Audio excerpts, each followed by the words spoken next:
Good morning, or good afternoon, or good evening, whenever you are watching. This is a follow-up, an update to my first video on the Israeli-Hamas war. Today is Saturday, October 21st, 2023. The Israeli-Hamas war started on October 7th, 2023. But last week, a new war erupted, the second war. After the October 7th massacre, the world responded in horror. But last week, a new war broke out. No casualties so far, but the truth. It is a recurring phenomenon in the 15 years of on and off wars with Hamas.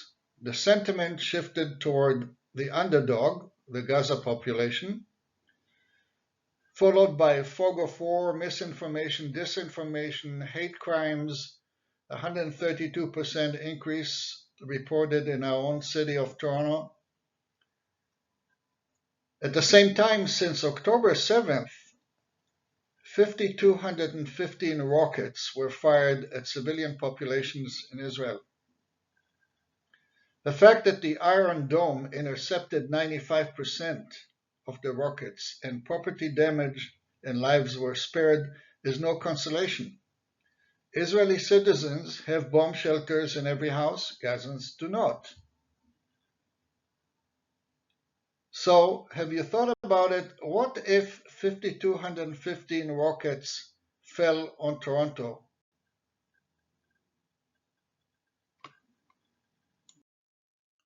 It is beyond a shadow of a doubt that the headlines you see here are related and resulted in Hamas on instructions, training, arming Hamas by Iran to execute the October 7 massacre.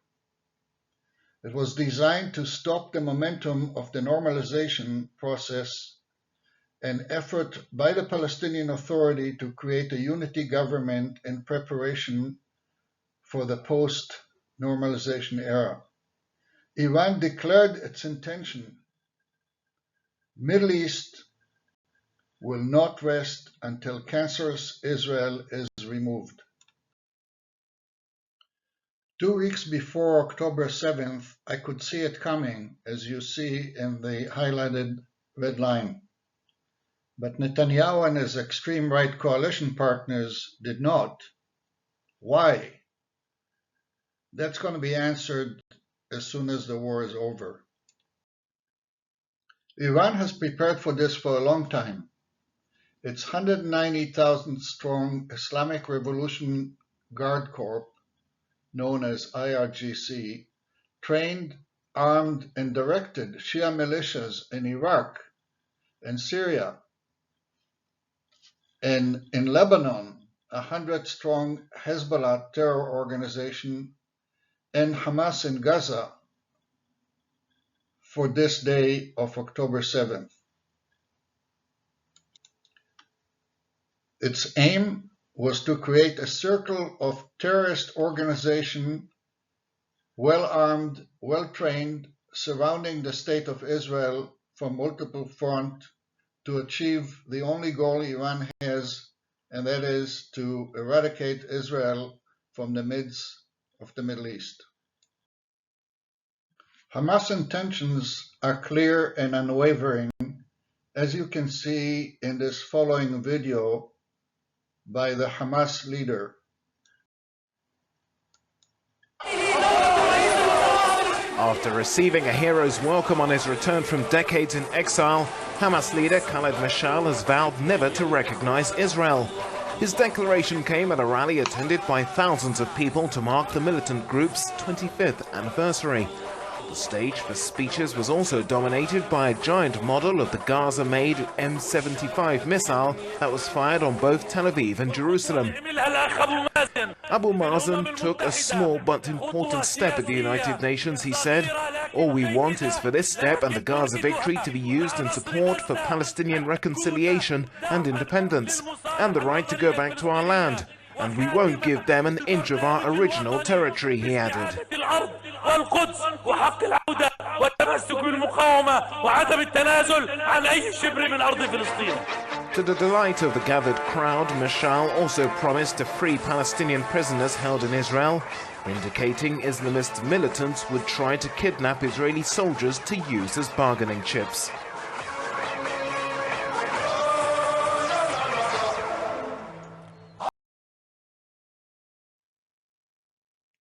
The world celebrated when the Syrian Defense Forces wiped out the Islamic State, ISIS, for good, and celebrated the capture and killing of Osama bin Laden. Hamas is ISIS and Hamas is Al-Qaeda, and the world should similarly respond to the impending demise of Hamas in Gaza.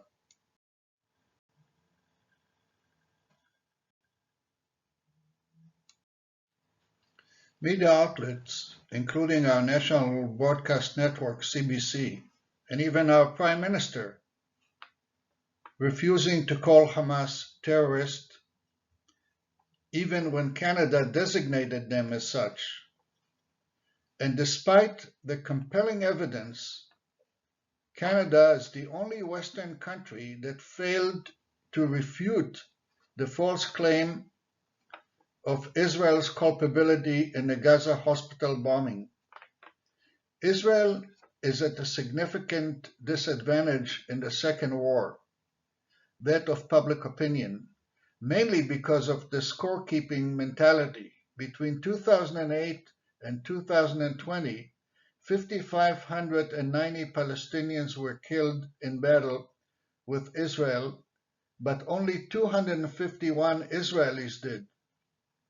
So empathy and sympathy goes to the loser, naturally.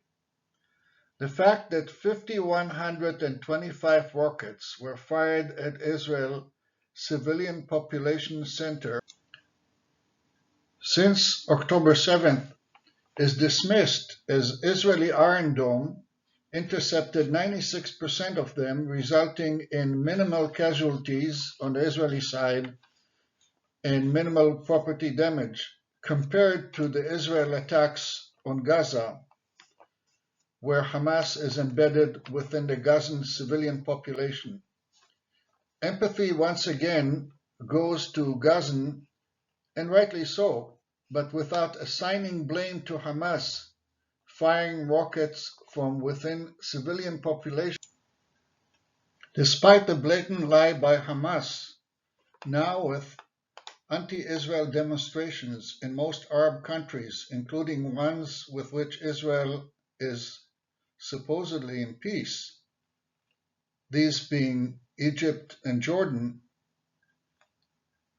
anti-Israel demonstration in elite university campuses in the US, and street demonstrations in Toronto and many other cities around the world have been fueled by Hamas' false accusations of Israel for deliberately bombing of the Gaza hospital, killing 500 Gazan, mostly children. This was proven to be a lie. A lie, as you can see in this headline. The number of casualties was not 471 or 500 as reported by many media outlets. At best, well, how can you say at best? At most, it was 10 to 50, but media outlets around the world were quick to pounce on Hamas disinformation and forced to retreat when it was too late. Iran is clapping its hands and short-term objectives have been achieved. Israel is losing the second war. As you can see, Palestinians have suffered the brunt of the casualties in the numerous unprovoked attacks and retaliations to follow over this period of time. Yet the unprovoked attacks on Israel during this period resulted in this seemingly unbalanced count and still Hamas persists to commit atrocious war crimes at the behest of Iran, as demonstrated on October 7th.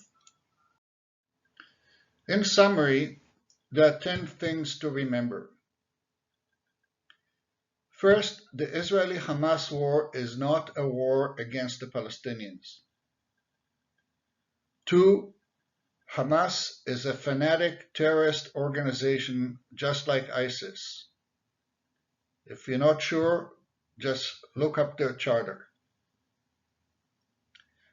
3, there's no question that Hamas must be done away with, and at the same time Iran must be neutralized from escalating this situation into a regional, or God forbid, a world war. Israel's right to exist under the circumstances must not be challenged, as it is by Iran today. It's true that the current Israeli government has been an obstacle to peace, but that will have to change immediately after the war is over, with a new government that is ready to make peace with the Palestinians. The Israeli-Palestinian conflict must end, and counterintuitive as it may be, as a result of the circumstances we're facing right now, may even come much sooner than we think. On the day after will be the tipping point for Palestinian unity. If in fact the Palestinian civil society could rise up and put forward a leadership that is willing to negotiate a two-state solution with the new Israeli government. Regional development, meaning resettling of refugees and other development to improve the conditions of Palestinians in both Gaza and the West Bank, will have to trump historical grievances of stolen land and dispossession. Normalization with Saudi Arabia will be key to the future of the Palestinian state, and they should root for it. And finally, borders will have to be withdrawn with land swap between Israel, Jordan, and Saudi Arabia, such as to create contiguous territory for a Palestinian state to emerge side by side with Israel, with mutual recognition and normalization of relationship. That would be the end result of a conflict that has been going on for almost 100 years. Bottom line, Israel must destroy Hamas and replace the Palestinian Authority leadership. It appears that the events of the last few weeks have finally convinced the Israeli government that hope for a solution for peace begins with the elimination of Hamas and replacing the leadership of the PA. However, just as there is hope for peace between Israel and the Palestinians, there's even a greater risk that this war will escalate into a regional war, or as some say, God forbid, a world war. Iran has the key to the outcome, but only America can stop the Gaza war from becoming a bigger catastrophe. Thank you for listening, and if you have any questions or have some comments, send them to me. My email is azohar.amnon@gmail.com. Thank you and good morning, or good afternoon, or good evening.